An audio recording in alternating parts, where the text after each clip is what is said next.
Welcome to another blog.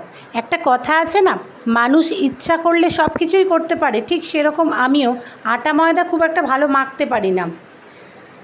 আজ সকালে ওঠার পর থেকে বৃষ্টি হচ্ছে, সেভাবে কোনো কাজ নেই, ভাবলাম আজকে আমি নিজের হাতে লুচি বানাবো। সেরকমই ময়দা মেখে লুচি ভাজলাম, যদিও মাঝখানে মা লুচিগুলো বেলে দিয়েছিল।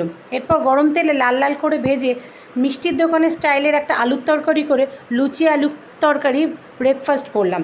খেতে সত্যি একদমই খারাপ হয়নি। এরপর মা করে নিচ্ছে ডিমের ঝোল, আর আমি চলে গেলাম স্নান করতে। স্নান করে কিছুক্ষণ জানলায় দাঁড়িয়ে বৃষ্টি দেখলাম।